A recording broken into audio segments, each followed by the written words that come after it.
서머나 교회의 사자에게 편지하라. 처음이며 마지막이요 죽었다가 살아나신 네가 이르시되, 내가 네 환난과 궁핍을 알거니와 실상은 네가 부요한 자니라. 자칭 유대인이라 하는 자들의 비방도 알거니와 실상은 유대인이 아니요 사탄의 회당이라. 너는 장차 받을 고난을 두려워하지 말라. 볼지어다 마귀가 장차 너희 가운데에서 몇 사람을 옥에 던져 시험을 받게 하리니 너희가 10일 동안 환난을 받으리라. 네가 죽도록 충성하라. 그리하면 내가 생명의 관을 네게 주리라. 귀 있는 자는 성령이 교회들에게 하시는 말씀을 들을지어다. 이기는 자는 둘째 사망의 해를 받지 아니하리라. 여러분 반갑습니다. 오늘도 퀴트로연은 기막힌 하루입니다. 본 말씀 요한계시록 2장 8절부터 11절의 말씀입니다. 어제 에베소 교회를 향해 책망의 말씀을 주셨던 하나님께서 오늘은 서머나 교회에 대한 말씀을 하십니다. 이 서머나 교회는 소아시아의 7교회 중에서 빌라델비아 교회와 더불어서 유일하게 하나님의 칭찬을 받은 교회입니다. 여러분, 우리가 이 세상에서 회사 사장에게만 인정받아도 직급이 달라집니다. 또 나라의 대통령에게 인정받으면 인생이 달라질 수 있습니다. 하물며 만왕의 왕이시고 온 세상의 주인이신 하나님의 인정을 받게 될 때 우리의 영원한 운명이 변화되는 것입니다.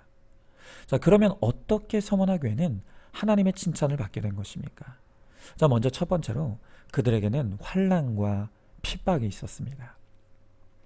자, 오늘 본문의 8절 말씀에서 서머나 교회에 대해 말씀하시기 전에 먼저 주님은 자기 자신을 계시하고 계십니다. 오늘 주님은 자신을 어떻게 소개하고 있습니까?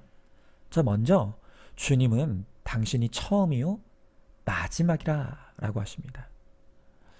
자, 이 말은 만물의 시작과 끝을 주관하시는 하나님께서 그의 택한 백성들을 처음부터 끝까지 돌보시고 책임지신다는 것을 의미하는 것입니다. 그리고 또한 주님은 자신이 죽었다가 살아나신 분이시라고 말씀하십니다. 왜 주님은 자신의 죽음과 부활을 강조하십니까? 왜냐하면 이 서머나 교회 성도들에게는 죽을 것 같은 고난이 있었기 때문입니다. 주님은 극심한 고난 가운데 있는 그들에게 이 부활의 소망을 통해 그의 택한 자녀들은 어떤 고난 가운데서도 반드시 거룩과 구원으로 이끌어 가신다는 것을 확신하게 하시고 위로하시고자 오늘 이 부활의 소망을 주시는 것입니다. 여러분, 정말 이 서머나 교회 성도들에게는 무엇보다 이 약속과 확신이 중요했습니다. 왜냐하면 방금 말씀드렸다시피 서머나 교회 성도들에게는 믿음 때문에 당하는 극심한 고난이 있었기 때문입니다. 여러분, 도대체 그들에게 어떤 고난이 있었습니까? 자, 9절 말씀에 그들의 고난의 내용이 나오는데 그 고난의 첫 번째가 환난과 궁핍이었습니다. 당시 서머나 지역은 우상의 신전들이 많았고 우상 숭배가 성행했는데 특히 황제 숭배에 있어서는 그 어느 도시보다 열렬히 앞장섰던 곳이 바로 이 서머나입니다. 당시 서머나 사람들은 대부분 장사를 했는데요. 상인조합에 가입하고 장사를 할 수 있는 권리를 얻기 위해서는 1년에 몇 번씩 정기적으로 신전에서 로마 황제를 향해 매주 나의 하나님이여 라고 고백할 수 있어야 했습니다. 하지만 만약 그것을 거부하는 자는 상인회에 가입하지 못했고 그것은 곧 생계를 이어나갈 수 없는 큰 어려움으로 이어졌습니다. 그래서 당시 서머나 교인들은 신앙 때문에 직장을 잃고 엄청난 세금을 내고 재산을 압류당하는 그런 말로 다 할 수 없는 재정적 압박을 견뎌야 했습니다. 여러분, 이렇게 서머나 교회 성도들은 예수님을 위하여 희생하고 또 포기하는 큰 대가 지불을 감당했던 것입니다. 여러분, 그러나 이것은 오늘날도 크게 다르지 않습니다. 오늘 우리 시대는 돈이 신이고 돈이 우상인 시대입니다. 그래서 돈을 위해서라면 못할 일이 없는 돈의 노예, 또 돈의 하수인 노릇하며 살아가는 사람들이 얼마나 많은지 모릅니다. 그래서 돈 때문에 자기 양심을 팔고 돈 때문에 다른 사람을 짓밟고 돈 때문에 온갖 불법과 편법을 저지르는 것을 당연하게 여깁니다. 그러나 이런 세상에서 우리가 돈의 우상에 머리 숙이지 않고 돈의 노예가 되기를 거부하려면 우리가 포기하고 희생해야 될 것들이 얼마나 많은지 모릅니다. 그러나 이들에게는 또 한 가지의 큰 환란이 있었는데 그것은 바로 동족 유대인들의 비방이었습니다. 자칭 유대인이라 하는 자들의 비방은 말 그대로 이들 유대인들이 자신의 돈과 영향력을 사용해서 로마 정부에 그리스도인들에 대한 온갖 악성 루머와 거짓을 제공했던 것입니다. 이 유대인들은 예수 믿는 자들을 조롱했고 모욕했고 핍박했습니다. 그래서 하나님은 그들을 일컬어서 실상은 유대인이 아니요 사탄의 회당이다 라고 하시는 것입니다. 여러분, 우리도 내가 믿는 예수 때문에 우리가 당해야 되는 세상의 조롱과 핍박이 있습니다. 특별히 그리스도인 유대인을 같은 동족인 유대인들이 가장 핍박했던 것처럼 나를 핍박하는 사람들이 내 가족과 식구들이라는 것입니다. 그들이 나를 조롱하고 핍박하는 자들로 일어나는 것입니다. 우리가 예수님이 아니었다면 또 구원이 아니었다면 벌써 이혼했을 배우자인데 오늘도 예수님 때문에 구원 때문에 끝까지 이혼하지 않고 가정을 중수하고 가정을 지켜내는 그 적용을 하면서 핍박을 견뎌냅니다. 그러나 그 핍박과 조롱을 견딘다는 것은 정말 죽을 것처럼 고통스러운 일입니다. 그래서 때로는 더 이상 견디길 수 없다고 이제는 참을 만큼 참았으니 정말 이혼하고 싶다는 말이 목구멍까지 올라올 때가 한두 번이 아닌 것입니다. 여러분, 그런데 그런 우리를 향해 주님이 오늘 주시는 위로가 무엇입니까? 내가 너의 환난과 궁핍을 안다고 하십니다. 주님 때문에 참고 견디고 인내하며 구원의 적용을 이루어 가는 것을 주님이 다 보고 계신다는 것입니다. 그러한 우리를 처음이며 마지막이요 죽었다 살아나신 주님께서 반드시 책임져 주시고 지켜주시며 생명 낳는 구원의 역사를 이루어 주시겠다고 하십니다. 이렇게 주를 위해 구원을 위해 환난과 핍박을 당하는 자들에게만 주어지는 하늘의 위로가 있고 하나님의 신령한 은혜와 칭찬이 있습니다. 자, 한번 질문해 봅니다. 내게 주님 때문에 치르는 대가 지불이 있습니까? 주님을 믿는다고 하면서도 돈과 세상 명예를 위해 불의와 불법에 동참하고 있지는 않습니까? 주를 위해 희생하고 손해보는 나를 주님께서 책임지시고 지키실 것을 믿으시기 바랍니다. 자, 두 번째로 고난을 두려워하지 말아야 합니다. 오늘 10절의 말씀에 너는 장차 받을 고난을 두려워하지 말라. 볼지어다 마귀가 장차 너희 가운데서 몇 사람을 옥에 던져 시험을 받게 하니니 너희가 10일 동안 환난을 받으리라. 내가 죽도록 충성하라. 그리하면 내가 생명의 관을 내게 주리라 라고 하십니다. 여러분, 이렇게 서머나 교회 성도들은 주와 복음을 위해 또 세상의 구원을 위해 많은 대가를 치르며 가난을 자처하고 조롱과 핍박을 감수했습니다. 자, 그런데 그런 그들을 향해 하나님이 오늘 주시는 말씀은 고난을 없애주겠다는 위로의 말씀이 아닙니다. 오히려 주님은 장차 받을 고난을 두려워하지 말라 하시고 아직 더 받을 고난이 남아있다고 말씀하십니다. 우리는 고통당하는 사람에게 흔히 괜찮아, 잘 될 거야 위로합니다. 아픈 사람에게는 곧 나을 거라고, 경제적으로 힘든 사람에게는 볕들 날이 있을 것이라고, 또 입시로 힘들어하는 사람에게는 붙을 것이라고. 자, 여러분, 그런데 그런 위로들의 근거가 무엇입니까? 온통 이 세상의 위로라는 것은 공허한 근거 없는 위로일 뿐입니다. 또 무조건 고난이 왔다고 위로하는 것이 상대방에게 좋은 것도 아닙니다.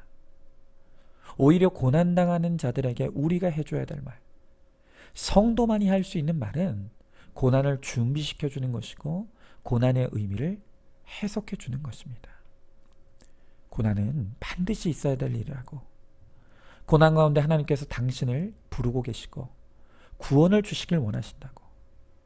이 고난을 통해 하나님 없이 죄 가운데 살아온 내 삶을 회개하고 주께로 돌이키면 그러면 하나님께서 구원해 주시고 은혜를 베풀어 주실 것이라고. 여러분, 이것이 바로 고난 가운데 있는 사람들에게 우리가 해줄 수 있는 말이고 우리가 베풀 수 있는 최고의 배려와 사랑인 것입니다. 여러분, 특별히 오늘 주님은 장차 받을 환난이 있을 것인데 그 환난을 준비하라고 하십니다. 그러면서 그 시험이, 그 환난이 10일 동안만 있을 환난이라고 하십니다. 자, 여기서 이 10일은 문자적인 10일이 아닌 상징적인 10일입니다. 우리가 받을 영광에 비하면 고난은 잠깐이라는 것입니다. 여러분, 이것은 전지적 하나님 시점이라고 할 수 있습니다. 우리가 하나님의 시점에서 보면 이 땅의 고난은 아무리 길어도 잠깐이고 이후에 받을 우리의 영광은 영원한 것입니다. 그래서 우리가 당하는 고난을 하나님의 시점에서 보게 될 때 그 고난이 받을 만한 고난인 것을 깨닫게 되는 것입니다. 그러나 사탄은 우리에게 이 옥살이가 영원하다고 이야기합니다. 사단은 끊임없이 전지적 사탄의 시점에서 우리의 고난을 보게 합니다. 이 고난은 끝이 없을 것 같고 다시는 헤어나올 수 없을 것 같이 보이게 만듭니다. 그러면서 사탄은 우리들에게 말합니다. 인내하고 견디며 사는 것은 바보 같은 짓이다. 참는다고 밥 먹여주냐? 이제는 바보처럼 살지 말고 이혼하고 자유롭고 행복하게 살아라. 직장 따위는 때려치고 네가 하고 싶은 건 마음껏 하고 살아라. 오늘도 사단은 우리들에게 그렇게 미혹하는 것입니다. 여러분, 그러나 이것은 죽음의 나라의 가치관입니다. 내가 살아온 날만큼 고난당한다 할지라도 하나님의 시점에서 보면 그것은 고작 10일일 뿐입니다. 하나님은 우리에게 허락된 그 옥에서 나오지 말라고 하십니다. 바로 그것이 나의 거룩이 이루어지는 장소이고 그곳이 구원을 위해 내게 허락된 나의 사명의 장소입니다. 그렇게 내가 갇힌 옥에 순종하며 인내를 이룰 때 하나님께서 반드시 상을 주시겠다고 말씀하십니다. 자, 질문해 봅니다. 환난당하고 있는 자들에게 나는 어떤 말을 해주고 있습니까? 근거 없는 위로로 헛된 소망만 주고 있지는 않습니까? 고난당하는 자에게 고난의 의미를 해석해줄 준비가 되어 있습니까? 나는 나의 고난을 전지적 하나님 시점에서 보고 있습니까? 전지적 사탄의 시점에서 보고 있습니까? 나의 고난이 10일이라는 이 말씀의 약속을 붙잡고 고난 가운데 인내함으로 상을 받기를 소망하시기 바랍니다. 자, 이제 마지막 세 번째로 오늘 주님은 이렇게 하나님의 약속을 붙잡고 인내하는 자에게 생명의 관을 상으로 주시겠다고 하십니다.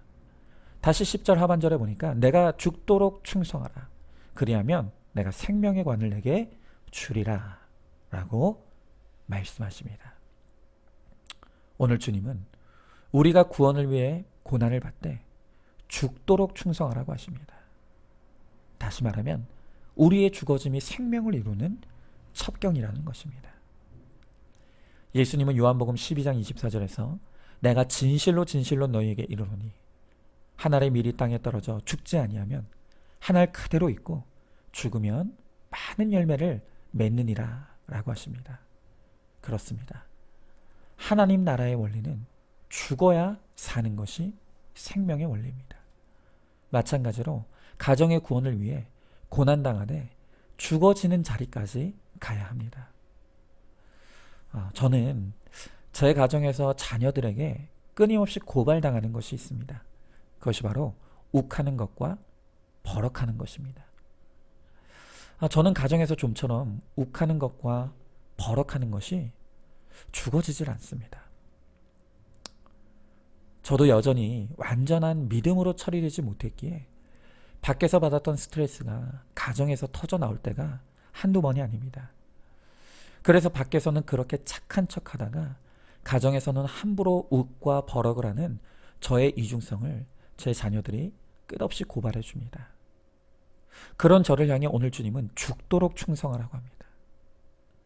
저에게 있어 가정의 구원을 위해 죽도록 충성하는 적용은 교회에서의 저와 가정에서의 저의 이중성을 회개하고 더 이상 가정에서 욱과 버럭을 하지 않는 것이 저에게는 가정의 구원을 위해 죽도록 충성하는 적용일 것입니다. 김양재 목사님도 이 시대 최고의 순교는 혈기내지 않는 것이라고 하셨는데 저에게는 이 욱과 버럭을 죽이는 것이 저를 죽이는 최고의 순교라고 믿습니다. 여러분은 어떻습니까? 가정의 구원과 구원의 생명의 관을 얻기 위해 내가 죽도록 충성해야 될 나의 순교의 자리는 어디입니까? 어떤 분은 날마다 함부로 아무 말이나 나오는 그 입을 틀어 막아내는 것이 내가 죽도록 충성해야 될 순교의 적용인 분들이 있습니다. 또 반대로 이제껏 두려움에 눈치 보느라 교회도 못 가고 할 말도 못하고 사셨던 분이라면 이제는 구원을 위해 그럼에도 나는 교회 가야 한다. 나는 하나님 때문에 교회 가야 한다고 담대하게 외치는 것이 그것이 죽도록 충성하는 순교의 적용이 될 것입니다. 이렇게 내가 내 가정의 구원을 위해 생명 낳는 적용을 하며 죽도록 충성할 때 주님은 생명의 관을 주시고 둘째 사망의 멸망을 당하지 않도록 구원해 주시는 은혜를 베풀어 주시겠다고 오늘 약속해 주십니다. 자, 한번 질문해 봅니다. 생명의 관을 얻기 위해 내가 죽도록 충성해야 될 곳과 또 일은 어디고 무엇입니까? 대가 지불 없이 면류관만 얻으려고 하진 않습니까? 가정의 구원을 위해 내가 죽어지는 구체적인 적용이 무엇인지를 생각하고 즉시 실행하시기 바랍니다. 자, 오늘도 11월 18일 보석상자입니다. 돕는 배필, 즉 에제르에는 영적인 의미가 있습니다. 에제르는 성경에서 하나님을 가리켜 쓰인 단어입니다. 그런 엄청난 단어를 돕는 배필, 여자에게 썼습니다. 그러니까 나는 남편의 종이 아니라 엄청난 하나님의 사명을 받은 자입니다. 아멘. 오늘도 기도로 마치도록 하겠습니다. 주님께서 말씀으로 장차에 있을 환난을 잘 당하고 내가 갇힌 옥에 잘 머무라 하십니다. 또한 그곳에서 죽어질 때 내게 생명의 관을 주시겠다고 약속해 주십니다. 그러나 저는 환난이 싫습니다. 옥에 갇히는 것도 싫고 죽어지는 것도 싫습니다. 그래서 가정에서 약자인 자녀들에게 함부로 욱하고 버럭하면서 자녀들의 구원을 방해했습니다. 주님, 저를 용서하시고 이제는 저에게 주신 이 가정에서 잘 죽어짐으로 나의 순교를 통해 가정의 구원이 이루어지는 은혜가 임하게 하여 주시옵소서. 오늘 고난 가운데 죽을 것 같이 힘든 성도들을 주님 말씀으로 찾아가 주셔서 위로해 주시고 버틸 수 있는 힘을 주셔서 결국엔 승리할 수 있게 주님 역사하여 주시옵소서. 믿사오며 예수님의 이름으로 기도합니다. 아멘. 오늘도 큐티로 기막힌 하루를 살아내는 하늘가족 공동체 우리 모든 성도님 되시기를 주님의 이름으로 축복합니다.